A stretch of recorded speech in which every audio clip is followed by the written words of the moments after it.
पनियरा में भूमि विवाद के चलते महिला के साथ मारपीट और छेड़छाड़, पुलिस की भूमिका पर सवाल। महराजगंज थाना पनियरा क्षेत्र में एक महिला के साथ हुई मारपीट और छेड़छाड़ की घटना ने इलाके में सनसनी फैला दी है। पीड़िता सकीना बानो ने आरोप लगाया है कि भूमि विवाद के चलते कुछ लोगों ने उसके साथ मारपीट की और उसके कपड़े फाड़ दिए।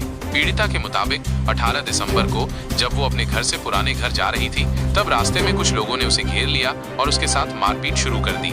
आरोपियों ने न सिर्फ उसके साथ मारपीट की, बल्कि उसके कपड़े भी फाड़ दिए और उसके साथ छेड़छाड़ करने की कोशिश की। जब पीड़िता ने शोर मचाया तो गाँव की कुछ महिलाएं मौके पर पहुंची और आरोपियों को भगा दिया। पीड़िता ने इस घटना की शिकायत थाने में दर्ज कराई थी, लेकिन पुलिस ने उसकी शिकायत पर कोई कार्रवाई नहीं की।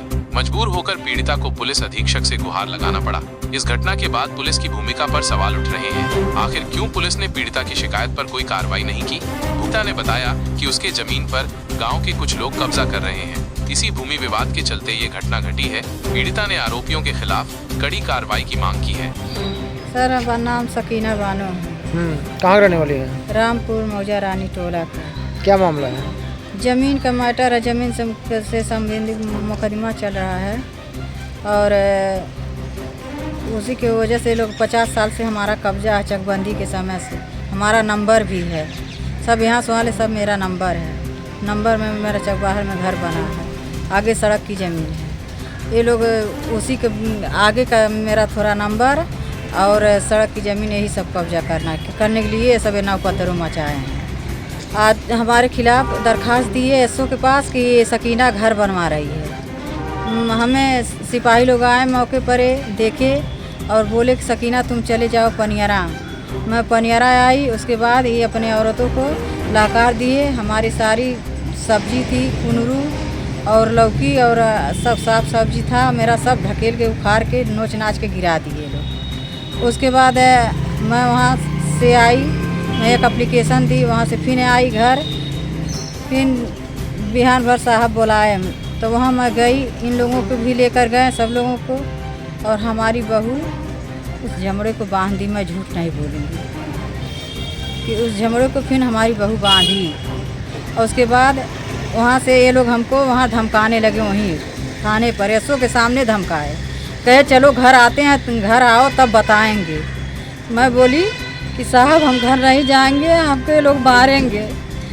सर बोले कि अरे तुम बहुत नखरा दिखाती हो। वही कर कर हमको डांटे। मैं चली आई घर। शाम को 6 बजे 18 तारीख को मैं जब घर आई अपने खाना खाने, उस घर मेरा 2 जगह घर है, उस घर से एक घर आ रही थी। रास्ते में ये लोग हमको तड़िया लिए मारने के लिए, घूंट बनाए थे। हमारे घर के दरवाजे तक द्वार तक जाते जाते मैं गिर गई, हमारी ठेवनी फूट गई। हमको ये लोग लात मुक्का घूसा से मारे, हमारे पूरे कपड़ा फाड़ दिए, नंगा कर दिए। मैं भाग कर, एक हमारी बहू भाग कर बाहर आई। तुरंत फ़ोन लगाई 1090 पर। 1090 से प्रशासन आया।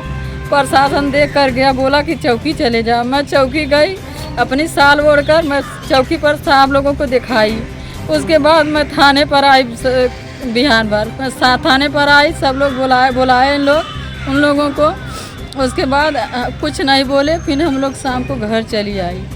जब घर चली आई मैं अपने ये से चौराहे पर से घर जाती, उस रास्ता मैं छोड़ दी। मैं आती जाती नहीं, मैं दूसरे रास्ते से मैं खाना खाने जाती हूँ घर से। ये लोग धमकी दिए, घबराना, तेरा बेटा आएगा तो मैं उसे फांसूंगी अपनी बेटी को लगाकर। मेरा कहीं सुनवाई नहीं है। मैं एसपी के पास गई, मैं हर जगह गई हूँ मदद मांगने, लेकिन मेरा कहीं सुनवाई नहीं हुआ। एसओ साहब यहाँ का केवल यही रिपोर्ट लगाए ज़मीन से संबंधित। सीओ बात करी, मैं सीओ के पास गई। सीओ कही कि अपनी उम्र की लिहाज करो। मेरा वहाँ भी सुनवाई नहीं हुआ। एसओ साहब के पास फ़ोन करी। एसओ साहब बोले वो महिला झूठ बोल रही है, ज़मीन का बात है।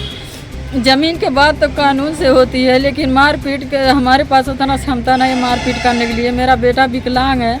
2011 में 25 अक्टूबर को आग लग गया था, उसी हमारा फैमिली पूरा मर गया। हमारा बेटा विकलांग है। मैं खेत बेचकर मैं अपने बेटा को दवाई करवाई। अब ये लोग हमारे बेटे को भी फंसा रहे हैं, हमारे अपनी बेटी के साथ लगा के। हर तरह से हमें प्रताड़ित किया जा रहा है। गाँव में बयान देना चाहता है, उसे ये लोग कहते हैं कि तुम्हें गांव में रहना है या नहीं रहना है, तुम मुसलमान के साथ साथ जाकर बयान दोगी। हमारा बयान नहीं कोई जाता है देने के लिए। उस वक्त हमारी बहू हमारी पर मुकदमा नहीं लिखा गया थाने पर? नहीं लिखा गया मुकदमा।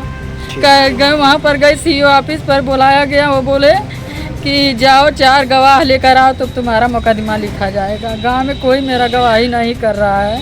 ये गांव भर धमकाती है, कहती है जो कोई बयान देने जाएगा इसके हमारे खिलाफ, इसका गवाही करने में अपनी बेटी को उसके घर बैठा दूंगी।